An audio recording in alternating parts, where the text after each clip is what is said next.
हमारे साथ बहुत सारे मेहमान हैं, वो आपसे सवाल पूछना चाहते हैं, लेकिन जल्दी से अपने दर्शकों को कुछ जानकारी मैं दे दूं। शिरडी से बीजेपी के राधाकृष्ण विखे पाटिल आगे चल रहे हैं, जिशान सिद्दीकी पीछे चल रहे हैं, वरुण देसाई आगे हैं। बांद्रा से इस वक्त की बड़ी खबर, करहल सीसामाओ और कटेहरी में समाजवादी पार्टी आगे चल रही है। कुंदर की मीरापुर गाजियाबाद उत्तर प्रदेश की हम बात करें, खैर मंजवा फूलपुर में बीजेपी आगे चल रही है। यूपी उपचुनाव में 6 सीटों पर भारतीय जनता पार्टी, 3 सीटों पर समाजवादी पार्टी आगे चल रही है। और आपको बताते चले कि महाराष्ट्र और झारखंड के शुरुआती रुझान बता रहे हैं कि भारतीय जनता पार्टी महाराष्ट्र में 200 का आंकड़ा पार करके सरकार बनाने जा रही है। चरणचूक जो बीजेपी के बड़े नेता हैं, उनकी ओर से दावा किया जा रहा है। संजय राउत सामने आ गए हैं, उन्होंने अभी से सवाल पूछने शुरू कर दिए हैं। हालांकि थोड़ा इंतजार करते हुए वो मीडिया से रुखसत कर गए, थोड़ी नाराजगी अपनी जताते हुए कि ऐसा कैसे हो सकता है बीजेपी इतनी ज्यादा सीटें हासिल करे, क्योंकि अब तक का शिवसेना उद्धव ठाकरे का सबसे बुरा प्रदर्शन 1995 में बीजेपी शिवसेना ने, जिन्होंने पहली बार अपनी प्रचंड जनादेश के साथ सरकार बनाई थी, अब शिवसेना का वहां पर मुख्यमंत्री बना था। और अब जरा देखिए तब से लेकर आज तक कितना पानी बह चुका है। और कोई भी इलाका उठा ले, विदर्भ उठा ले, मराठवाड़ा उठा ले,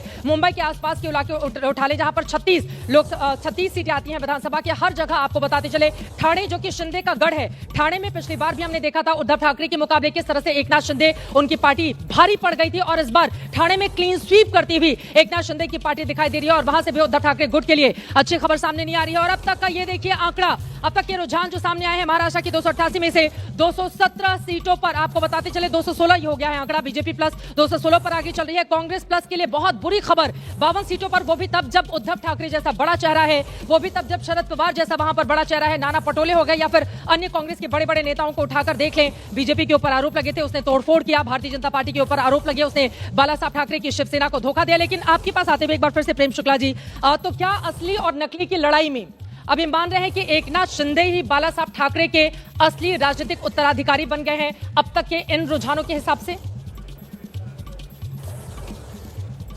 नहीं, जनादेश तो स्पष्ट तौर पर कह रहा है कि हिंदू हृदय सम्राट बाला साहब ठाकरे के असली उत्तराधिकारी एकनाथ शिंदे हैं। और श्रीमान उद्धव ठाकरे औरंगजेब की आरती उतारने के कारण हिंदुओं के दिलो दिमाग से उतरे हैं और हिंदू हृदय सम्राट के वारिस होने के काबिल नहीं बचे हैं।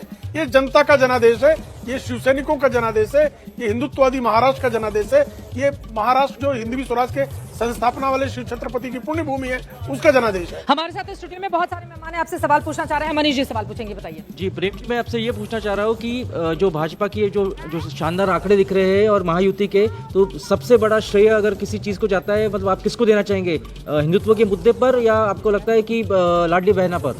बताइए। सबसे बड़ा